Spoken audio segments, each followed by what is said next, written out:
Well, we've got our good friend and frequent guest, Senator Marsha Blackburn. She's going to update us on everything that she has been working on. And boy, has she been working a lot. Real patriot and a real, I believe, a real woman. Yes, not like Dylan Mulvaney. Fighting for women's rights all across our nation and, for that matter, across the globe. Right now, Senator Marsha Blackburn is actually spearheading a new bipartisan piece of legislation to reduce smuggling and trafficking of girls and young women into the U.S. It's focused on the U.S.-Mexico border. It's the Save Girls Act, and it's co-sponsored by Senator Amy Klobuchar. She's a Democrat from Minnesota, and Cindy Hyde-Smith, a Republican from Mississippi. I was with them on the border. I know how much these women care about what is happening in our country and about putting a stop to it. Obviously, the Biden administration does not care. The Biden administration has the border wide open and is actually, in my opinion, perpetuating this. President Biden, you could do the right thing. The Biden administration could do the right thing. This is should be a bipartisan effort to stop human trafficking and human smuggling into our nation, and it needs to stop now. So we're going to talk to Senator Blackburn about that. We're also going to talk to her about Kids Online Safety Act. If you haven't heard about it, you need to. The Kids Online Safety Act, she'll break it down for us. But basically, Senator Blackburn is fighting to give parents the tools that we will need. You guys out there know what I'm talking about, to protect your children from online predators. And that means also protecting them from algorithms like that are being used on YouTube and Instagram and TikTok. Gosh, remove some of this stuff from your phones, TikTok especially. And remember, I talked about that last time. I don't know if you all listened to my podcast. I don't know if it was a few months ago, where I was so embarrassed because my daughter had downloaded TikTok without asking me. And someone saw her on TikTok, like as they were walking behind her. And I was like, get that off of my phone. You can't do that. You can't download that. So we need tools to protect our children from these type of platforms. They're just so tempting. Even my kids want to be on them. And I have to explain why not, why they can't have them. Also, I'm going to be talking to Senator Blackburn about this. Listen to this. The Sister City Transparency Act. Sister City Transparency Act. And this is a new act. There are actually 1,800 sister city partnerships in the United States with other countries around the world. But listen to this.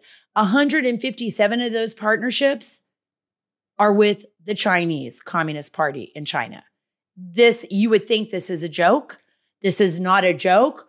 We have our sister cities working to help the Chinese with their Belt and Road Initiative. I just can't believe this. I want to give you one quick example of this. Oh, by the way, I'm going to be leaving to Budapest. I may already be in Budapest when this podcast airs.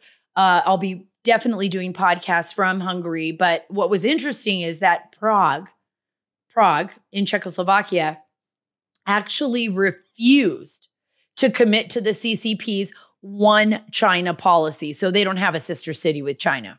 Let me just put it that way. But we do. That's crazy. And we also have Chinese police stations in the United States. And we also let the Chinese air balloon, that was in collecting intelligence on our country, just fly right over the nation. Anyways, we're going to come back with so much more of that and so much more. I'm very excited to have Senator Marsha Blackburn from Tennessee talking about these issues. But first, I want to tell you about Allegiance Gold. And why do I want to talk to you about Allegiance Gold? Go ahead, look it up yourself, Allegiance Gold, right? But you're going to find out that this is a great company, one that I absolutely support, that is going to allow you to diversify your funds in really uncertain times. And right now, Allegiance Gold will give you $5,000 of free silver on a qualifying purchase when you tell them that Sara sent you. So my friends at Allegiance Gold can help you protect your IRA, your 401k with physical gold and silver. Or you can have it delivered securely right to your front door. Imagine that. They'll educate you on the benefits of physical gold because they care and want to build a long-term relationship with you. Allegiance Gold has the highest ratings in the industry, 5 stars with TrustLink, AAA rated with the Business Consumer Alliance. And guess what? They have an A+ rating from the Better Business Bureau. Right now, you can get $5,000 of free silver on a qualifying purchase when you tell them that Sara sent you. So don't wait, call or click today. That's 877-702-7272. That's 877-702-SARA, S-A-R-A, no H. Or go to protectwithsara.com. We can't control the Biden administration, but we can prepare. 877-702-7272. That's 877-702-SARA. That's S-A-R-A, no H.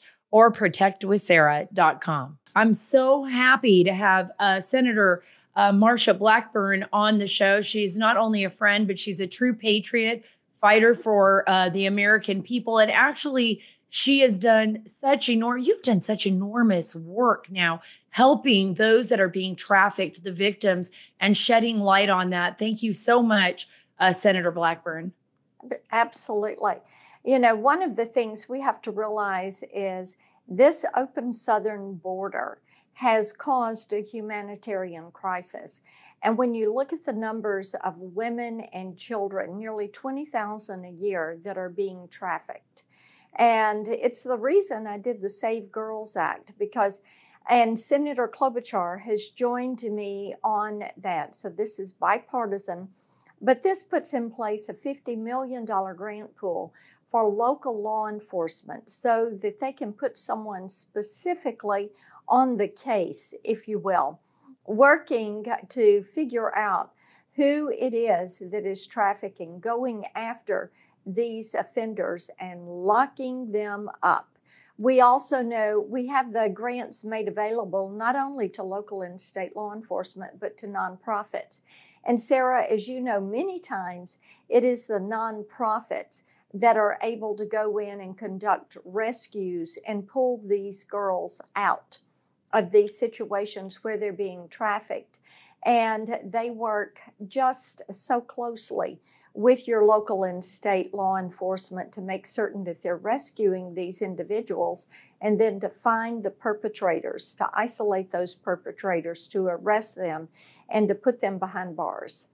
I'm so happy to hear, Senator Blackburn, that you're working with Senator Klobuchar, because I've always believed this is a bipartisan issue.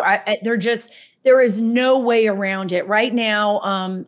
In fact, as we're speaking right now, in Brownsville, more than 15,000 people. Can you believe that? I mean, we saw what we saw when we were at the border together.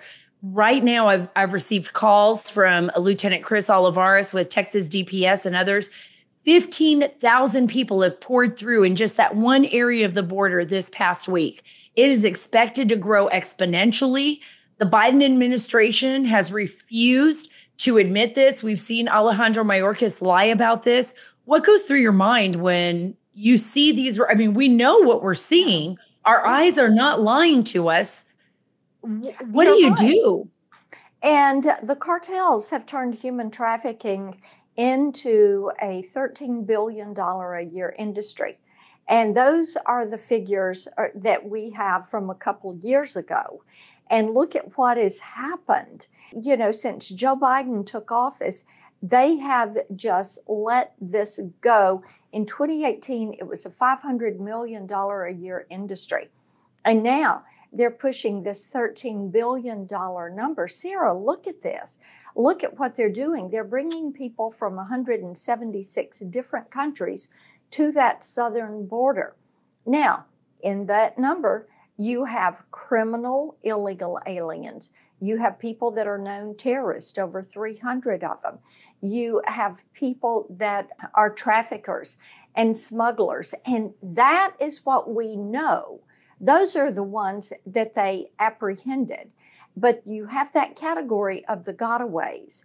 And when you have these massive numbers and you've got the gotaways, you don't know how many of them are felons or criminals or terrorists, right, drug traffickers, human traffickers. You don't know what's transpiring in that number. So what we have to do is realize that a lot of our problems are stemming from what transpires there at that southern border, because the drugs, the drug trafficking, the human trafficking, the gangs, the violence, the crime.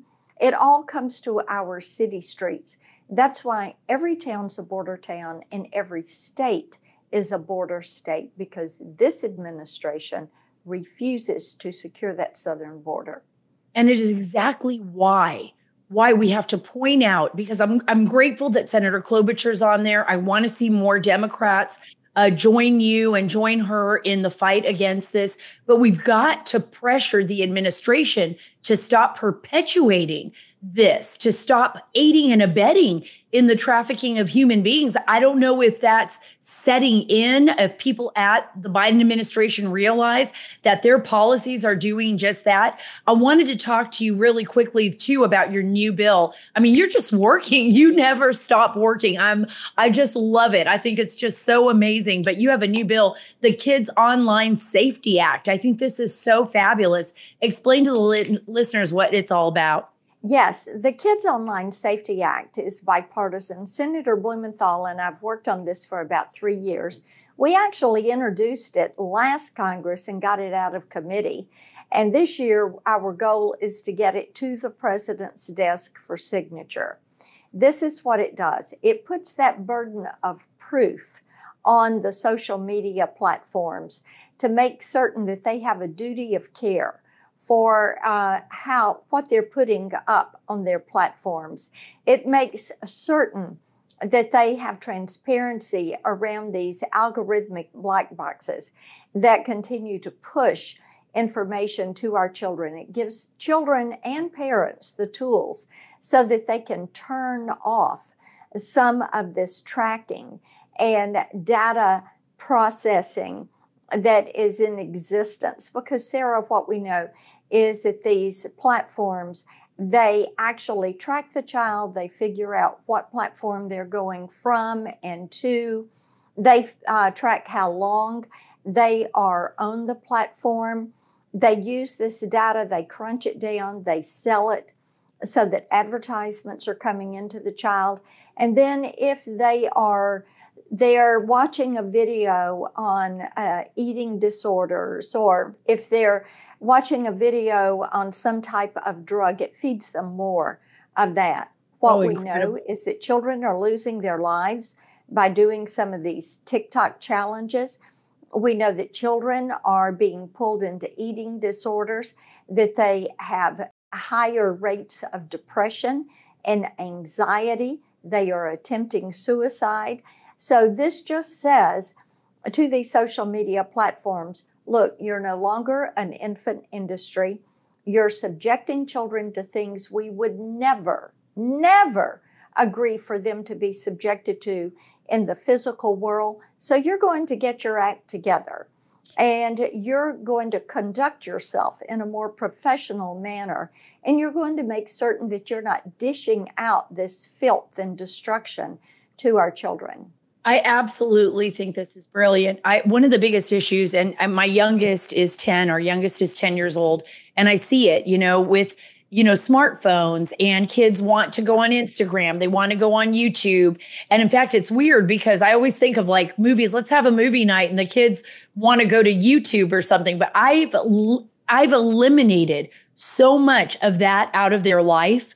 And it's because of exactly what you've said, because I can see even when my daughter is with her friends, if they go on Instagram, you can see that it's feeding them this same type of destructive behavior. I mean, it's like it's showing and reinforcing over and over again. And we don't allow TikTok in our family at all, but the kids all want it because everybody has it. So, but one of the things about your bill that's different than other bills is that it puts the power in the parents' hands. Right. It doesn't collect the information on the family. It allows you to shut it off.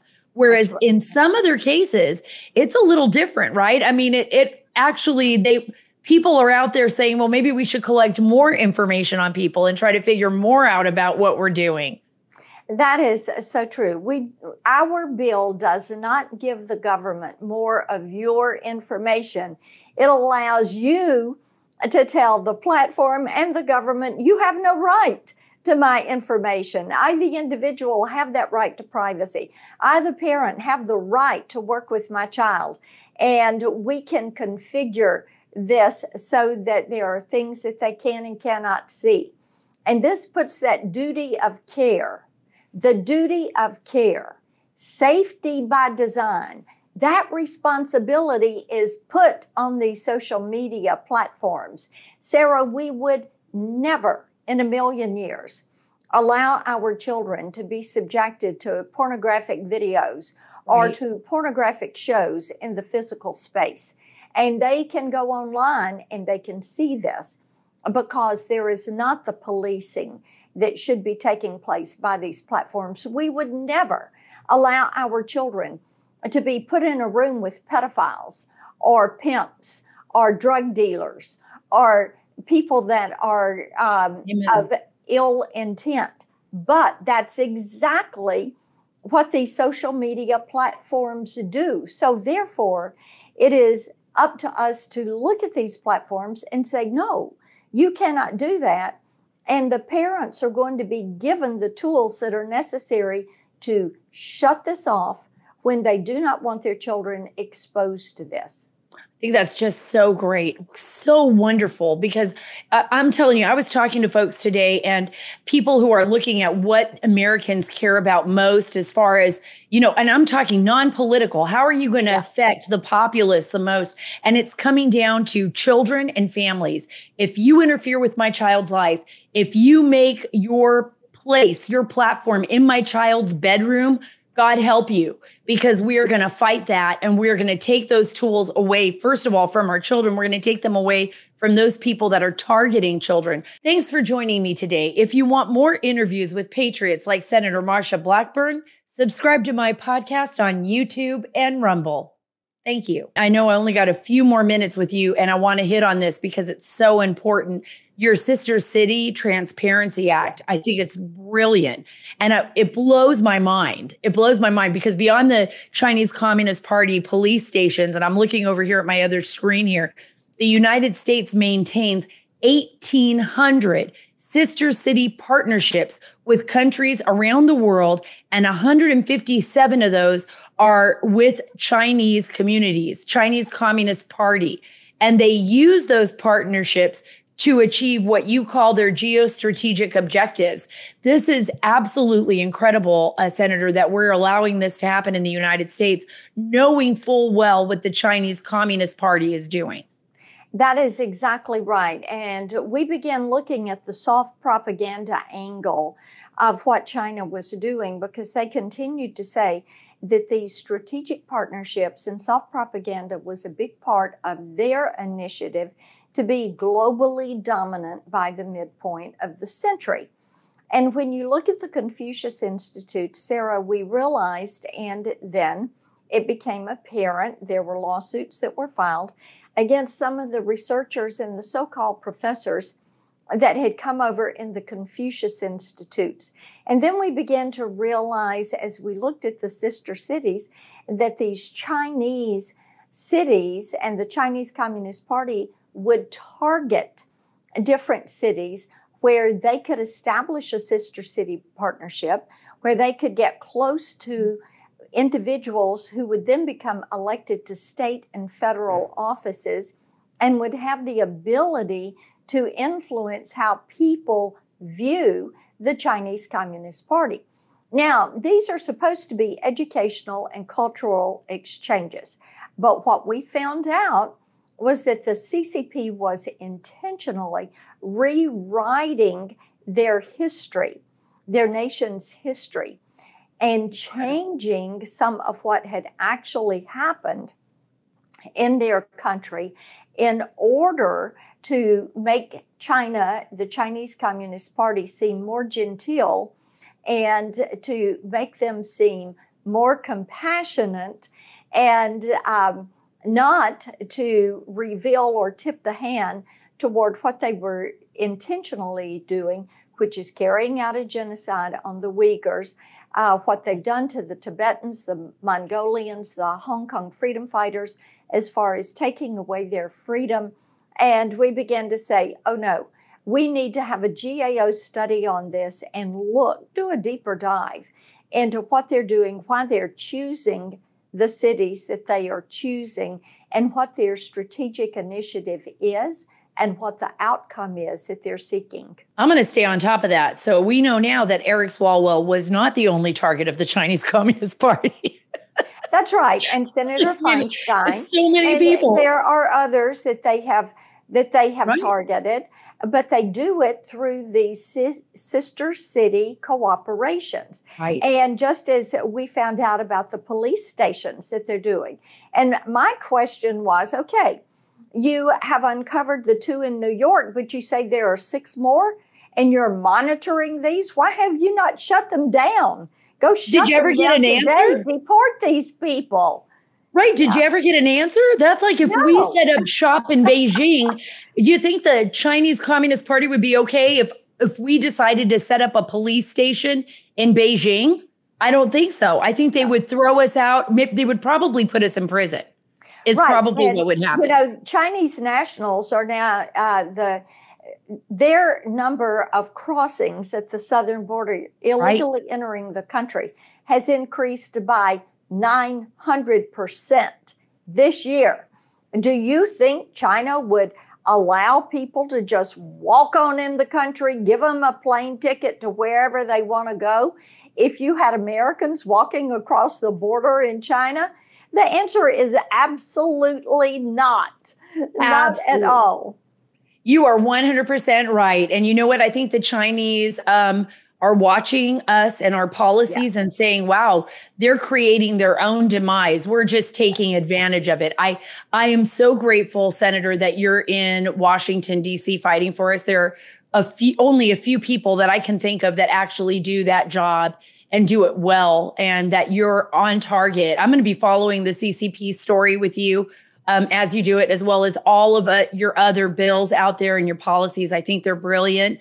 Thank you for coming on today. I know I've got to let you go. I promised. I kept you 2 minutes over, but I welcome you back on the show to talk about this in more detail later. Thank you. I'm so grateful. Thank you so much, Sarah. Bye-bye. Okay, so there you have it. We've got Senator Marsha Blackburn doing God's work up on Capitol Hill. I can't wait to follow along the story, especially with the Chinese Communist Party and having its tentacles in like Midwest states. You guys, I'm going to update you on all of this. It's so bizarre, and how some of our local governments are like working directly with the Chinese Communist Party, like this sister city business. And as well, Russia's also included.